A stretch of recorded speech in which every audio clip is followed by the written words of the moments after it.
Boa noite, meus irmãos. É muito bom podermos nos reunir mais uma vez para adorar o nome do nosso Deus e podermos aprender mais da palavra dele. E por isso eu queria pedir que os irmãos abrissem as Bíblias de vocês para a carta de Paulo aos Colossenses, no capítulo 4.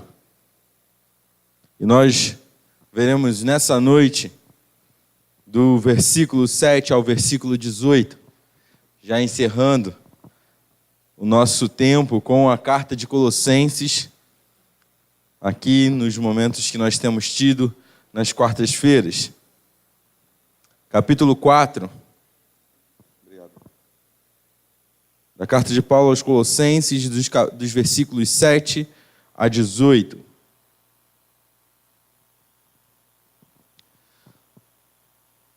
A palavra de Deus diz assim: Tíquico lhes informará todas as coisas a meu respeito.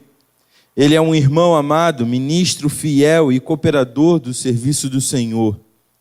Eu o envio a vocês precisamente com o propósito de que saibam de tudo o que se passa conosco e para que ele lhes fortaleça o coração. Ele irá com Onésimo, fiel e amado irmão, que é um de vocês. Eles irão contar-lhes tudo o que está acontecendo aqui. Aristarco, meu companheiro de prisão, envia-lhes saudações, bem como Marcos, primo de Barnabé. Vocês receberam instruções a respeito de Marcos, e se ele for visitá-los, recebam-no. Jesus, chamado Justo, também envia saudações. Esses são os únicos da circuncisão que são meus cooperadores em favor do reino de Deus. Eles têm sido uma fonte de ânimo para mim. Epáfras, que é um de vocês e servo de Cristo Jesus, envia saudações. Ele está sempre batalhando por vocês em oração, para que, como pessoas maduras e plenamente convictas, continuem firmes em toda a vontade de Deus. Dele dou testemunho de que se esforça muito por vocês e pelos que estão em Laodiceia e em Herápolis. Lucas, o médico amado, e Demas enviam saudações. Saúdem os irmãos de Laodiceia, bem como Ninfa e a igreja que se reúne em sua casa. Depois que esta carta for lida entre vocês, façam que também seja lida na igreja dos Laodicenses e que vocês igualmente leiam a carta de Laodiceia. Digam a Arquipo, cuide em cumprir o ministério que você recebeu no Senhor. Eu, Paulo, escrevo esta saudação de próprio punho. Lembre-se das minhas algemas, a graça esteja com vocês. Amém? Vamos orar? Senhor Deus nosso Pai, nós te pedimos que esse momento onde estaremos estudando e aprendendo mais um pouco da sua palavra, que o Senhor nos conduza, que as nossas mentes e corações estejam entregues a esse momento, desejosos de aprender aquilo que o Senhor quer nos ensinar. Que a gente possa, então, Senhor, se dedicar ao máximo, prestando esse culto a Ti, para que dessa maneira possamos honrar o Teu santo nome. Essa é a nossa oração e nós fazemos em nome de Cristo Jesus. Amém. Bom, meus irmãos, quando eu leio esses versículos finais da carta de Paulo aos Colossenses, logicamente, qualquer um conseguiria descobrir que aqui seria uma despedida da parte de Paulo, né? E é interessante que geralmente a gente liga a despedida a um momento muito emocional, né? Um momento onde eu vou compartilhar, talvez, o meu carinho, a minha emoção por determinada pessoa. E Paulo não é diferente. Paulo não age de maneira diferente. Mas só que é interessante que Paulo ele utiliza a sua própria despedida como algo extremamente doutrinário e instrutivo para a igreja de Colossos. Às vezes, meus irmãos, a gente passa por esses momentos aqui por meio da palavra de Deus, e quando a gente chega ao final de uma carta, quando a gente começa a olhar as saudações finais, a gente nem dá muita atenção. A gente passa como, sabe quando acontece no Antigo Testamento, com a genealogia sem fim? Às vezes a gente não dá a devida importância para aquilo que a palavra de Deus está dizendo. Às vezes a gente esquece que também fazia parte da intenção de Deus colocar essas saudações finais nas bocas e na pena de Paulo, para que ele pudesse instruir também. E como a gente pôde ver, e eu acabei de falar para os irmãos, essa não é uma despedida normal. Apesar de estar recheada de sentimento, de carinho, de cuidado, de zelo pela igreja, Paulo deixa muito claro algumas coisas nessa despedida, porque ele objetivava um propósito. Ele tinha em mente algo que ele queria que a igreja de Colossos aprendesse. E nós vamos aprender, então, nessa noite, um pouquinho dessa despedida instrutiva da parte de Paulo. Nós vamos olhar essas breves observações amorosas do apóstolo Paulo, quando ele acrescenta essas palavras em sua carta no final, para que possamos enxergar o devido propósito dessa saudação.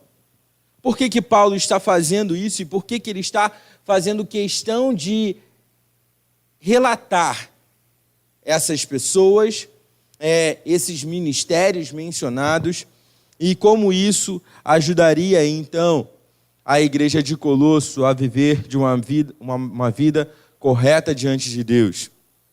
Depois, um pouco, então, só para a gente lembrar do que está acontecendo aqui, Paulo utilizou os primeiros 2 capítulos da carta dele aos Colossenses para instruí-los doutrinariamente. Algumas pessoas dentro da igreja de Colossos estavam espalhando heresias, falando coisas parecidas com o evangelho. Eu não sei quantos dos irmãos me lembram com a mensagem que eu preguei aqui a respeito do capítulo 2, quando eu falei, quando as pessoas anunciam um evangelho parecido com o de Cristo, isso provém dos demônios e não provém de Deus. Qualquer ensino doutrinário contrário à palavra de Deus, seja ele muito parecido nos seus princípios, mas divergente em coisas básicas, não provém de Deus e a igreja precisa estar atenta. Paulo estava ensinando isso para aqueles crentes. Ele faz isso nos primeiros 2 capítulos, instruindo eles a viver uma vida de maneira digna do seu Senhor, que era Cristo Jesus. E posteriormente a isso, então, nos capítulos 3 e 4, Paulo vai colocar em prática. Colossenses, prestem bastante atenção no que eu vou falar agora, porque se vocês ainda têm dúvida de como vocês vão botar em prática tudo aquilo que eu ensinei para vocês, doutrinariamente, nos capítulos 1 e 2, ouçam o que eu vou dizer agora, porque é assim que vocês devem fazer. E, tendo isso então em mente, Paulo utiliza também a sua saudação final, a sua despedida da igreja de Colossos, como algo extremamente aplicativo. Paulo queria que a igreja de Colossos percebesse como é o proceder de crentes obedientes à palavra de Deus, comprometidos com o reino de Deus, e que assim eles deveriam viver de maneira igual. Tendo lido então o texto, eu queria que os irmãos prestassem bastante atenção para os versículos 7 e 8. Nos versículos 7 e 8, Paulo ele vai estipular o propósito da sua saudação final. O propósito dele é mencionar não somente Tíquico, que é aqui incluído como o primeiro nome dessa lista, mas todos os outros nomes também. E Paulo vai falar para eles e deixar de maneira bem clara que o objetivo dele, com o envio dessa carta, ao final dessa carta, mandar essa saudação final também, era que eles fossem informados do procedimento, do que tem acontecido, o que tem sido promovido a respeito do reino de Cristo, o que eles, como missionários de Cristo Jesus, discípulos fiéis e obedientes à palavra de Deus, estavam fazendo nas suas missões. Mas Paulo também, ele fala no versículo 8, que um outro objetivo dele em fazer isso por meio de Tíquico, que iria anunciar essas palavras a eles, que o objetivo dele também era que isso pudesse promover na vida deles um fortalecimento no coração. As palavras de Paulo desejavam criar um impacto de conforto, consolação, fortificação na fé desses irmãos, consolidação como crentes fiéis, ativos, como a gente viu no final do capítulo 3 e no início do capítulo 4, onde Paulo vai dizer que não adianta simplesmente você falar que é crente, não adianta simplesmente viver um evangelho da boca para fora, mas ele tem que ser acompanhado por uma atitude coerente ao seu discurso. Então Paulo está relembrando tudo isso a eles por meio dessa saudação final, dessa despedida a esses irmãos. Paulo encerra a sua carta demonstrando o interesse que ele tem de que a igreja soubesse que Deus estava fazendo por meio da vida deles. O que pessoas comprometidas com o evangelho de Cristo Jesus, de maneira genuína e não de maneira confortável ou favorável a si mesmo, mas de maneira genuína, o que pessoas podem fazer ou ser dentro do reino de Deus? Deus estava fazendo por meio deles muitas coisas. Deus estava trazendo para si pecadores perdidos. Deus estava trazendo tanto judeus quanto gentios. Deus estava fazendo tudo isso por meio do evangelho e Ele queria que a igreja de Colossos soubesse. Por isso, então, Ele envia esse amado irmão e companheiro de ministério de Paulo, para que a igreja pudesse ter a noção o quão importante é viver o evangelho, o quão impactante é viver o evangelho de Cristo Jesus. Não se tratava aqui de super-homens. Não se tratava de pessoas extremamente habilidosas para o ministério.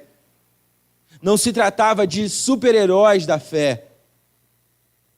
Se tratavam de pecadores remidos que se dispuseram a serem instrumentos da graça que um dia os alcançou. E Paulo queria que isso ficasse claro para eles. Meus irmãos de Colossos, todos vocês podem ser Paulos, podem ser Tíquicos, todos vocês podem ser Epáfras, porque todos vocês foram alcançados pela mesma graça. Talvez vocês não serão pastores, talvez vocês não serão missionários, mas todos vocês têm um dever de, como crentes em Cristo Jesus, viver um evangelho de maneira integral, viver um evangelho de maneira completa, para que dessa forma o evangelho cause o mesmo impacto nos seus devidos lugares. O pastor pregou algum tempo atrás a mensagem em 1 Coríntios, falando como Deus utiliza você no ambiente onde você está. E aqui não é diferente. Paulo queria que esses crentes compreendessem essa verdade.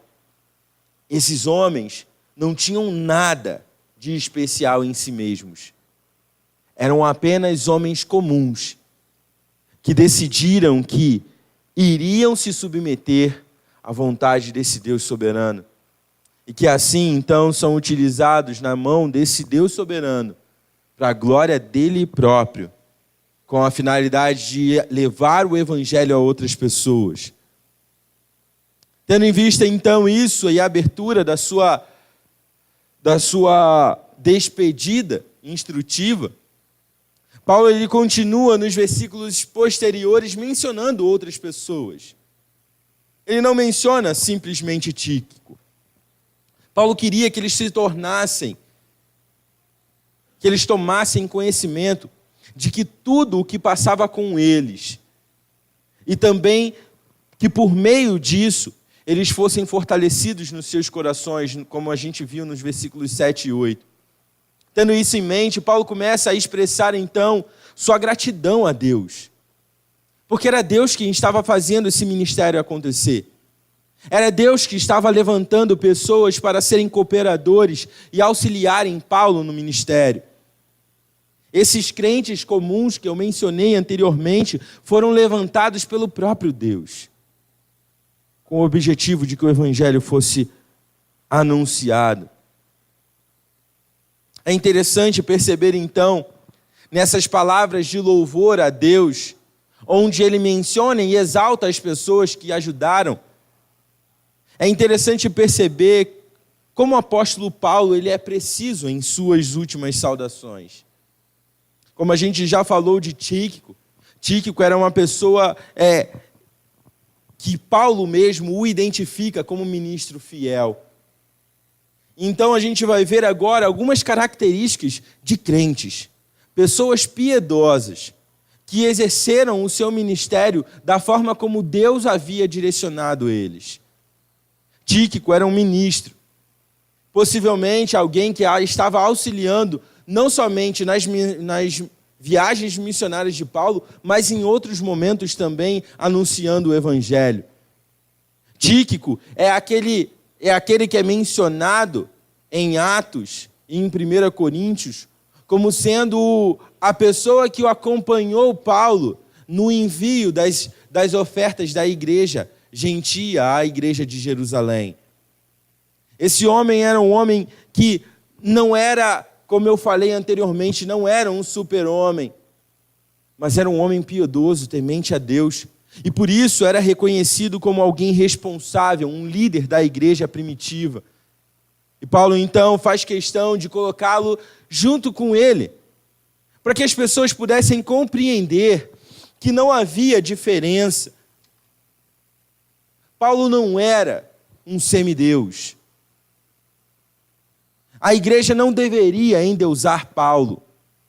A igreja não deveria endeusar ninguém. Eles precisavam aprender que Paulo era simplesmente um homem pecador, redimido pela graça de Cristo Jesus, que se dispôs a servir o Senhor com a sua vida.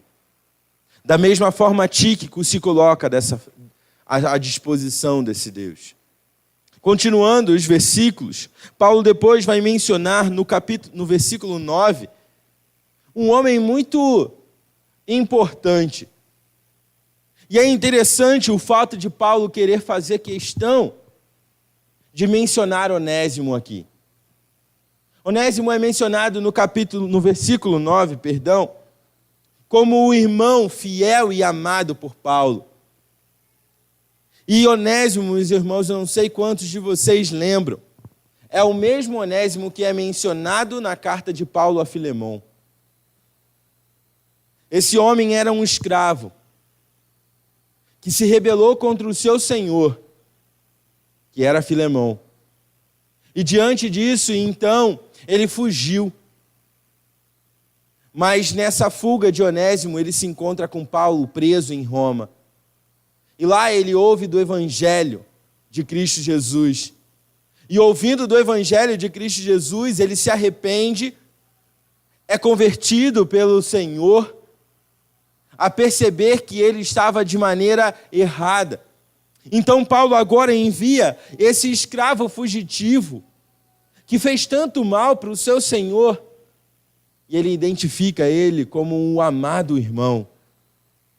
Para que a igreja de Colossos pudesse perceber o que a graça de Cristo Jesus na vida de um pecador miserável como Onésimo tem capacidade de fazer. De alguém que ofendeu, que prejudicou, que lesou o seu Senhor e o coloca como irmão, filho de Deus, cooperador do Evangelho agora. Paulo, então, ele menciona aqui Onésimo para que a igreja de Colossos, que era a igreja que conheceria certamente Onésimo, para que eles pudessem o receber agora como um irmão querido na fé. Percebem, irmãos, como isso é importante aqui? Paulo está ensinando pela vida de Tíquico um exemplo claro de alguém que, se comprometendo com o evangelho, obediente ao seu Senhor, pode servir junto com outras pessoas, com outros irmãos em Cristo, em prol do evangelho, em prol da expansão do evangelho. Da mesma forma, quando menciona Onésimo, Paulo está ensinando para essa igreja o valor do perdão entre os irmãos. Como o crente precisa cultivar isso no seu coração. Mas Paulo continua. E ele menciona aqui, então, Aristarco, seu companheiro de prisão. O adjetivo que Paulo dá a esse irmão na fé é que ele compartilhou dos mesmos sofrimentos que o próprio Paulo estava tendo em prol do evangelho. Da mesma forma como Tíquico e Onésimo, que obedientes ao seu Deus, ao seu Senhor, se colocam à disposição desse Senhor para servirem a Ele em toda a sua vida. Da mesma forma também agora Paulo ele menciona Aristarco, com o objetivo de que a igreja de Colossos pudesse perceber o privilégio que o crente tem de sofrer pelo evangelho. Talvez algumas igrejas na época poderiam pensar, poxa, mas Paulo tem se colocado nessa disposição, então eu vou ajudá-lo simplesmente com as minhas orações, ou ajudá-lo simplesmente com as minhas contribuições. Mas Deus ergue esse homem aqui para ser companheiro de prisão de Paulo, para aprender e ensinar a importância que o crente tem de perceber que nós somos privilegiados de sofrermos em prol do evangelho. Não era uma missão simplesmente de Paulo, não era uma missão simplesmente dos apóstolos de Cristo Jesus. É uma missão que está disponível a todos os crentes que querem se comprometer de fato com o evangelho desse Cristo. De igual forma, pensando em perdão ainda, Paulo menciona um homem muito ligado a Paulo agora. Porque ele vai mencionar aqui a pessoa de Marcos. E Marcos aqui em Colossenses é justamente o João Marcos, que abandonou Paulo em sua viagem missionária. É esse homem aqui que Paulo, em um momento da sua viagem missionária, ele disse que ele seria inútil para o evangelho por conta das suas atitudes imaturas. E João Marcos teve atitude imatura mesmo, de abandonar a missão no momento em que Paulo precisava dele. Mas só que agora Paulo ele pode realocar esse irmão em Cristo que falhou, sim, mas que arrependido reconhece o seu erro. Paulo ele pode realocar num objetivo de que ele seja útil para o evangelho. Paulo ainda menciona, eu já enviei instruções a vocês a respeito de Marcos, então se ele for visitá-los, recebam ele. Recebam como vocês recebem um irmão, porque ele é seu irmão em Cristo Jesus. Percebem como essa saudação não é uma saudação simplesmente emocional, não é uma saudação simplesmente para exaltar determinadas pessoas, ou enaltecer a atitude honrosa delas. Paulo está querendo ensinar a igreja. Paulo está querendo ensinar a igreja de Colossos o que é viver o evangelho. Como é diferente quando nós falamos apenas para quando nós falamos e vivemos. Existe uma distância muito grande. E Paulo, então, no capítulo 4, no encerramento dessa carta, ele quer que essa igreja aprenda o valor disso. Como eles podem aplicar o evangelho de maneira prática na vida deles, como filhos de Deus. Paulo menciona mais algumas pessoas como, por exemplo, o próprio Epáfras, aquele que no início da sua carta Paulo menciona como o fundador, o possível fundador da igreja de Colossos, aquele que o ajudara a doutrinar esses crentes. Paulo então menciona com a pessoa de Epáfras, com extrema gratidão a Deus, louvando a Deus pela vida de Epáfras, porque ele tem batalhado pelos irmãos em Cristo Jesus. Ele tem orado sem cessar, se dedicado constantemente. E Paulo fala para eles: meus irmãos, eu quero que vocês saibam que Epáfras tem feito isso, para que a fé de vocês seja consolidada, para que vocês amadureçam. É por isso que Epáfras tem se dedicado tanto. É por isso que ele tem orado tanto por vocês.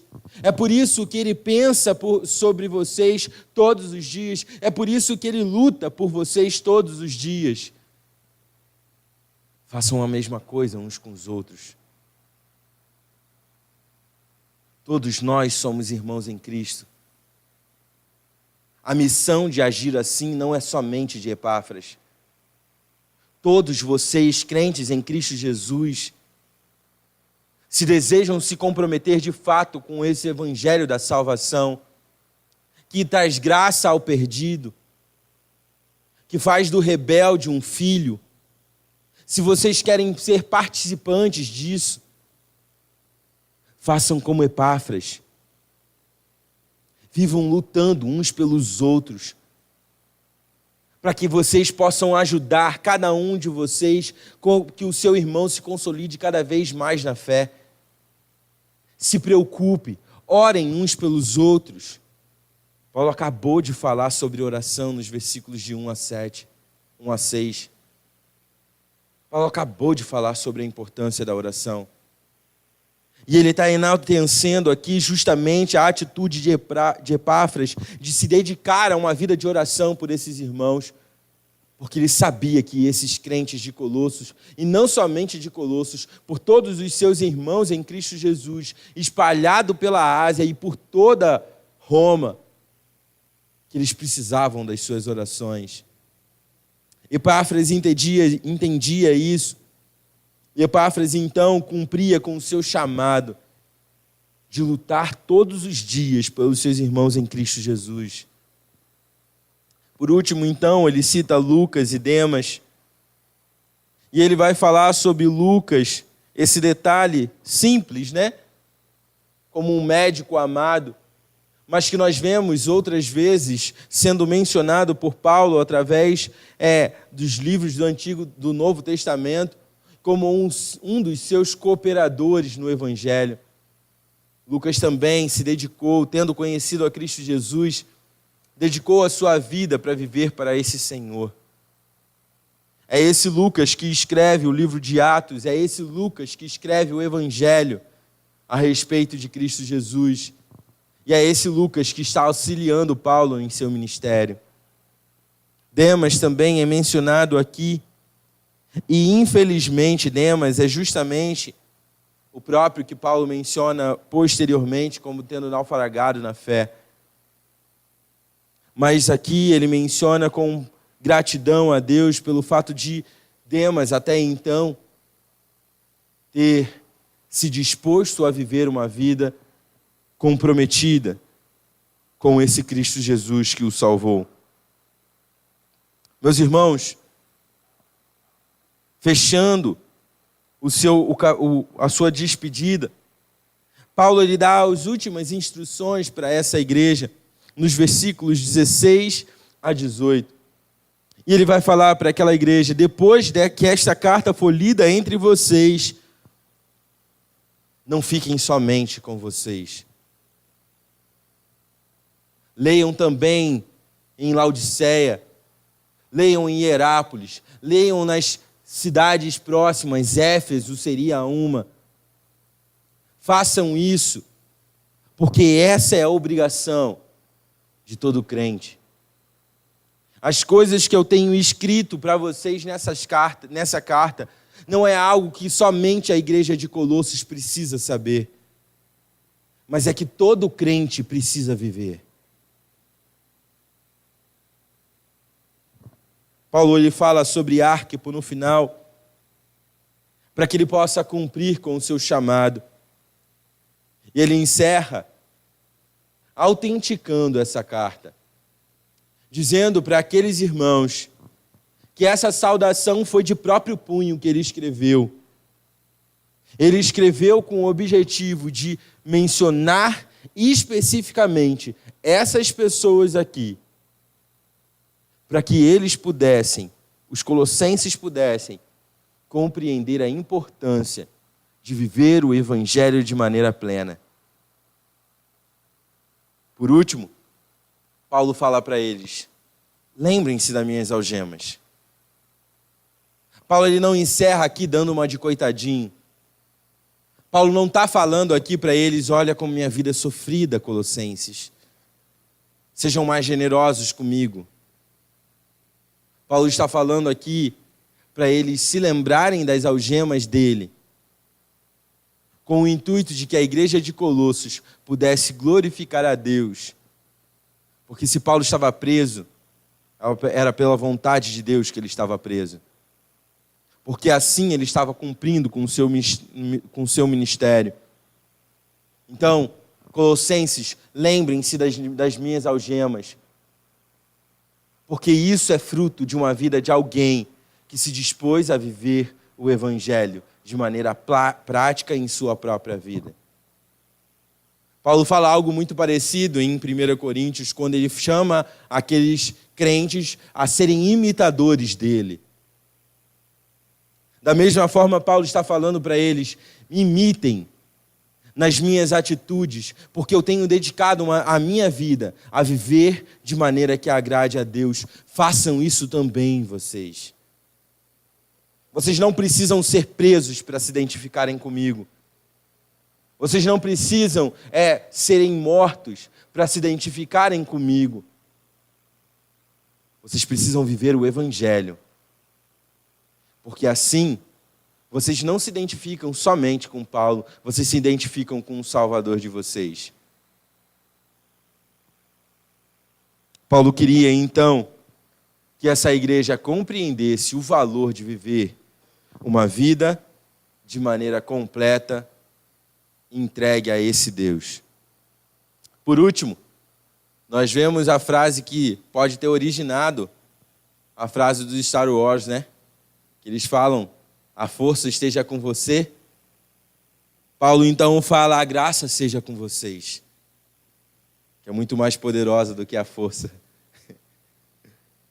Mas Paulo encerra essa carta falando para eles que a graça seja com vocês. Por quê? Porque a graça é que capacita o crente a viver uma vida que honre ao seu Deus. É somente a graça que capacita qualquer crente que já conheceu e confessou Cristo Jesus como Senhor e Salvador das suas vidas a viver uma vida obediente a esse Deus.